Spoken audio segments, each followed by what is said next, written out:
Canada study visa ਦੀ ਗੱਲ ਕਰੀਏ ਤਾਂ 1 ਨਵੰਬਰ ਤੋਂ ਨਵੇਂ ਰੂਲਸ ਲਾਗੂ ਹੋਣ ਜਾ ਰਹੇ ਨੇ। ਹੁਣ ਇਹਨਾਂ ਨਵੇਂ ਰੂਲਸ ਦੇ ਨਾਲ ਕਿੱਥੇ ਕੀ ਫਰਕ ਪੈਣ ਵਾਲਾ ਹੈ, ਇਸ ਨੂੰ ਲੈ ਕੇ ਇੱਕ ਪੁਆਇੰਟ ਸਟੂਡੈਂਟਸ ਨੂੰ ਜ਼ਰੂਰ ਪਤਾ ਹੋਣਾ ਚਾਹੀਦਾ ਹੈ। ਤੇ ਅੱਜ ਦੀ ਵੀਡੀਓ ਇਸੇ ਦੇ ਉੱਪਰ ਆਪਾਂ ਆਧਾਰਿਤ ਰੱਖਣ ਵਾਲੇ ਹਾਂ ਤਾਂ ਕਿ ਸਟੂਡੈਂਟਸ ਜ਼ਰੂਰ ਇਹਨਾਂ ਸਾਰੀਆਂ ਗੱਲਾਂ ਨੂੰ ਸਮਝਦੇ ਹੋਏ ਹੀ ਅੱਗੇ ਵਧਣ ਕਿ ਹੁਣ 1 ਨਵੰਬਰ ਤੋਂ ਬਾਅਦ ਹੀ ਫਾਈਲ ਲਗਾਣੀ ਚਾਹੀਦੀ ਹੈ, ਕੀ ਫਾਇਦੇ ਮਿਲ ਸਕਦੇ ਨੇ। ਸਾਰੀ ਗੱਲਬਾਤ ਅੱਜ ਦੀ ਵੀਡੀਓ ਵਿੱਚ ਸਾਂਝੀ ਕਰਾਂਗੇ। ਸਵਾਗਤ ਹੈ ਜੀ ਸਾਰਿਆਂ ਦਾ। ਮੈਂ ਹਾਂ ਹਰਜੋਤ ਕੌਰ। ਡਿਟੇਲ ਵਿੱਚ ਪੂਰੀ ਇਨਫੋਰਮੇਸ਼ਨ ਤੁਹਾਡੇ ਨਾਲ ਸਾਂਝੀ ਕਰਨਗੇ Studies Care Abroad Chandigarh branch head Anita Pandral ji ਸਾਡੇ ਨਾਲ ਨੇ। ਸੋ ਅਨੀਤਾ ਜੀ ਜ਼ਰੂਰ ਸਟੂਡੈਂਟਸ ਨੂੰ ਗਾਈਡ ਕਰੋ।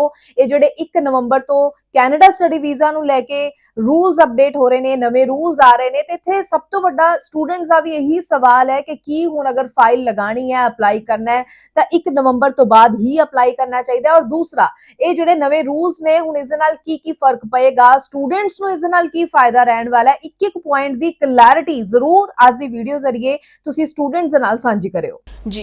सो अभी अगर आप देख रहे हो तो पिछले 1-1.5 साल से रेगुलरली जो रूल्स हैं वो चेंज हो रहे हैं। तो सबसे पहले तो हमें ये समझना पड़ेगा कि ये रूल्स इतने फ्रिक्वेंटली क्यों चेंज हो रहे हैं। सो जिस तरह से आप भी सोशल मीडिया में देखते हैं, जिस तरह से आपके जो ऑलरेडी नोन हैं, फ्रेंड्स हैं, वो ऑलरेडी जो कनाडा में है, सबसे बड़ी जो प्रॉब्लम थी कनेडियन मार्केट में वो ये था कि कॉलेजेस में डिप्लोमा होल्डर जो स्टूडेंट्स थे वो कनाडा में बहुत ज़्यादा थे। कंपैरेटिवली मास्टर्स के लिए इतनी ज़्यादा स्टूडेंट्स नहीं थे। तो वो जो कहते हैं ना डाइवर्सिफिकेशन, वो डाइवर्सिफिकेशन बहुत अच्छे से नहीं हुआ था। बहुत सारे स्टूडेंट्स ऐसे थे कि जो मास्टर्स के लिए यहाँ से तो कनाडा में अप्लाई कर लेते थे, लेकिन वहाँ पे क्योंकि वो सोचते थे हमें जॉब भी करनी है, बाकी भी सारी चीज़ें करनी है, तो अपना जो कोर्स है वो फिर से डिप्लोमा में कन्वर्ट कर लेते थे। सो इस वजह से जो रेशो 50-50% होनी चाहिए थी वो 90 to 10% रह गई। यानी कि 90% जो स्टूडेंट्स थे वो डिप्लोमा में चले गए और जो 10% जो स्टूडेंट्स हैं वो मास्टर्स में रह गए। लेकिन अगर मैं कंप्लीशन की बात करूँ तो कोर्स जब कंप्लीट करते थे स्टूडेंट, तो वो कहीं ना कहीं जो स्टूडेंट है कई बार आधे कोर्स से वो छोड़ के अपना जॉब वगैरह करना स्टार्ट कर लेते थे। तो कहीं ना कहीं वो रेशो 95 to 5% रह गई। यानी कि 5% वो स्टूडेंट जिन्होंने मास्टर्स कंप्लीट करी और 95% वो स्टूडेंट जो डिप्लोमा होल्डर स्टूडेंट है। अब आपको ये चीज़ समझने की बहुत ज़्यादा ज़रूरत होगी, बिकॉज कहीं ना कहीं 95% दैट मीन्स कि जितना भी वहाँ पे जो जॉब प्रोफाइल जो वहाँ पे इकट्ठी हुई है वो ब्लू कॉलर जॉब प्रोफाइल इकट्ठी हुई है, but they need white collar as well, they need managers, they need engineers. सारे के सारे अगर ब्लू कॉलर में होंगे तो जो मैनेजरल प्रोफाइल है वो तो बिल्कुल मिली ही नहीं किसी को। सो इसकी वजह से ही जो रूल्स हैं वो चेंज हुए हैं और इसकी वजह से ही जो जॉब्स हैं उनमें कंपैरेटिवली कमी आई है।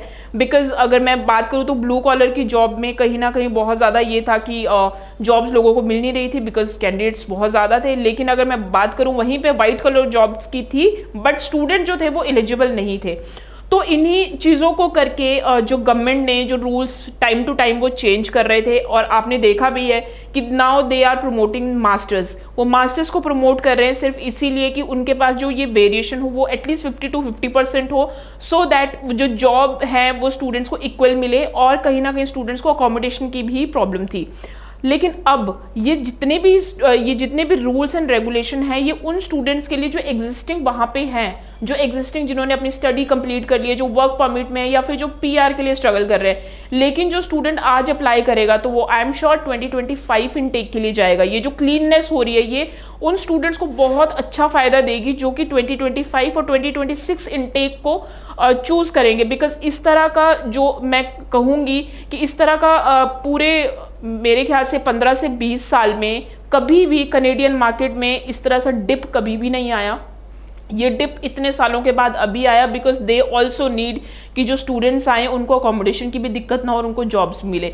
तो ये 1 साल का जो ब्रेक था वो बहुत ज़्यादा जो सफाया जिसको हम कहते हैं वो सफाया हो चुका है स्टूडेंट्स का कंपैरेटिवली।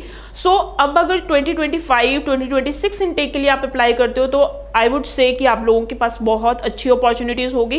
एंड सेकेंडली मैं उन सारे स्टूडेंट्स को ये एडवाइस करना चाहती हूँ कि आपने इतने रूल्स चेंज होते हुए देखे हैं। तो 1 नवंबर को जो इतना ज़्यादा शोर है कि 1 नवंबर को ये रूल चेंज हो जाएंगे, कौन कौन से कॉलेजेस हैं, बिकॉज कहीं ना कहीं अभी तो ना कॉलेजेस को पता है कि कौन से कोर्सेज हैं पीआर लिस्ट में आएंगे, उनको भी नहीं पता अभी।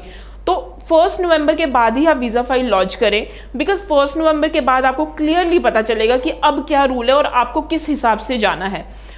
बाकी अगर मैं बात करूँ तो कनाडा में इंटरनेशनल स्टूडेंट्स की बात करूँ वो कभी ख़त्म नहीं होंगे. They will call the international students and ये स्टूडेंट्स के बेटरमेंट के लिए ही है, सो दैट हर स्टूडेंट जाए अपनी जो जॉब करे एंड उसके बाद वो PR के लिए अप्लाई करे. So you know this is the way 2025 and 2026 intake वाले जो स्टूडेंट हैं उनको काफ़ी बेनिफिट मिलने वाला है इन सारे चेंजेस से. ਸੋ ਆਈ ਹੋਪ ਸਟੂਡੈਂਟਸ ਨੂੰ ਪੂਰੀ ਕਲੈਰਿਟੀ ਜ਼ਰੂਰ ਹੋ ਚੁੱਕੀ ਹੈ ਔਰ ਨਵੇਂ ਰੂਲਸ ਦੇ ਨਾਲ ਕਿਹੜੀਆਂ-ਕਿਹੜੀਆਂ ਗੱਲਾਂ ਦਾ ਧਿਆਨ ਰੱਖਣਾ ਹੈ ਇਹ ਵੀ ਤੁਸੀਂ ਸਮਝ ਚੁੱਕੇ ਹੋ. ਔਰ ਅਗਰ ਤੁਸੀਂ ਅਪਲਾਈ ਕਰਨ ਬਾਰੇ ਸੋਚ ਰਹੇ ਹੋ, ਕੋਈ ਵੀ ਮਨ ਦੇ ਵਿੱਚ ਹਲੇ ਵੀ ਡਾਊਟ ਹੈ, ਸਵਾਲ ਹੈ, ਤਾਂ ਨੰਬਰ ਲਗਾਤਾਰ ਸਟੱਡੀਜ਼ ਕੇਅਰ ਅਬਰੋਡ ਦਾ ਜੋ ਡਿਸਪਲੇ ਹੈ ਇਸ ਉੱਪਰ ਤੁਸੀਂ ਕਾਲ ਕਰੋ, ਪੂਰੀ ਜਾਣਕਾਰੀ ਲੈ ਸਕਦੇ ਹੋ. ਕਮੈਂਟ ਸੈਕਸ਼ਨ ਵਿੱਚ ਵੀ ਤੁਸੀਂ ਆਪਣੇ ਸਵਾਲ ਸਾਡੇ ਨਾਲ ਸਾਂਝੇ ਕਰ ਸਕਦੇ ਹੋ ਜਾਂ ਫਿਰ ਸਟੱਡੀਜ਼ ਕੇਅਰ ਅਬਰੋਡ ਦੇ ਆਫਿਸ ਵਿਜ਼ਿਟ ਕਰੋ. ਆਪਣੇ ਡਾਕੂਮੈਂਟਸ ਨਾਲ ਲੈ ਕੇ ਜ਼ਰੂਰ ਜਾਣਾ ਤਾਂ ਕਿ ਤੁਹਾਡੇ ਡਾਕੂਮੈਂਟਸ ਦੇ ਹਿਸਾਬ ਦੇ ਨਾਲ पूरी सही ऑप्शंस और पूरा सही फॉर्मेट या सही प्रोसीजर के हिसाब के नाल ही तुहाडी फाइल दे उपर काम किया जा सके.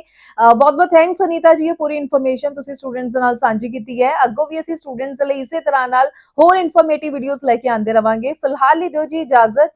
सत श्री अकाल. Thank you so much.